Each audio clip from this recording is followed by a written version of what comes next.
He was going along really well. I thought he had some really good stuff and a nice tempo and rhythm about him, and all of a sudden a couple hit batters. That's really unusual. That's the part that was definitely out of character. He was composed. He was fine. He would just hit a couple guys, and I think he was just trying to make an even better pitch, and that's what got him in trouble right there. But stuff-wise, he had his typical stuff. He had his typical composure. I think he just tried to do too much with those pitches.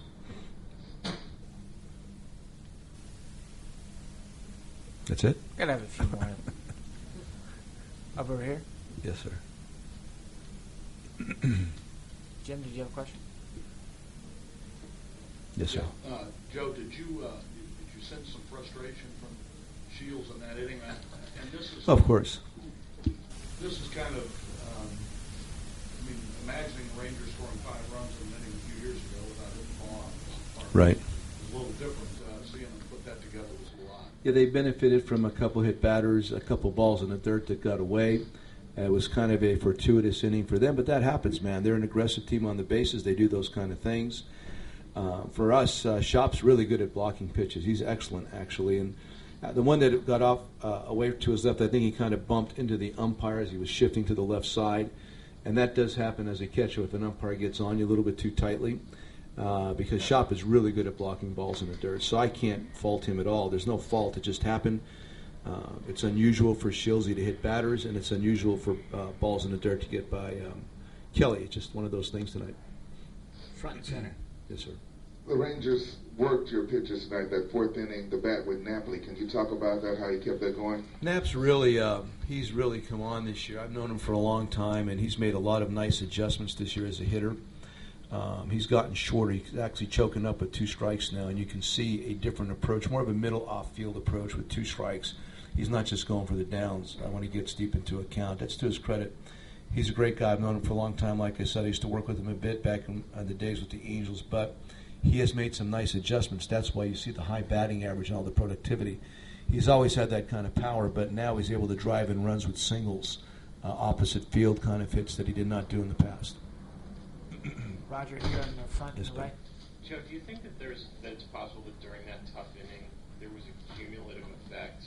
You know, the hit batter and then the other hit batter and then the 2 wild pitches. I mean, do you think that there was a trend that was going on there? And again, I think it's just James trying to really bury some pitches, which he did. They should have. The one was nothing happened. The other one was a strikeout.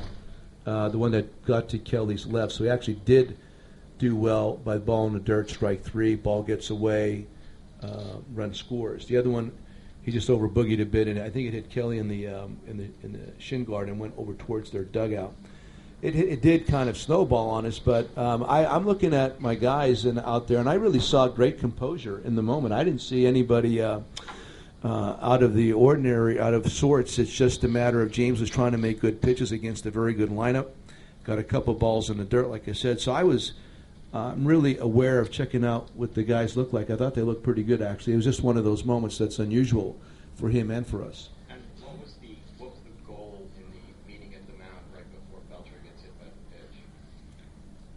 pitch? We're just talking about staying out of a big inning. That's the typical kind of trip to the mound right there.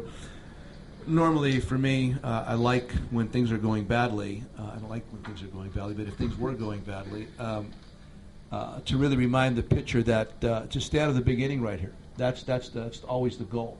If you give up 1 or maybe 2, like Hellickson did a couple days ago against the Yankees at home, was huge as an example. And I think Shilsey actually did it at last start against the Yankees too. That's just a goal. Sometimes players get away from that thought, so you just got to go out and remind them, let's just stay out of the big inning right now. We'll take a couple more. Mark on the left.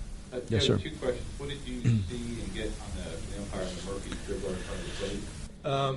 I want to talk to KD because I wasn't really sure. He said that the ball hit the bat again, and it just dribbled out in front of the plate. So I had no argument at that point because I can't tell that.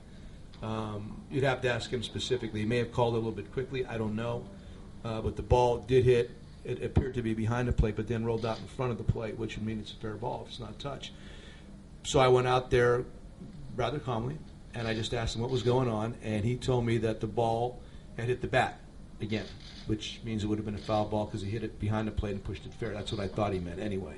So I accepted the explanation because I couldn't tell with the naked eye actually did happen.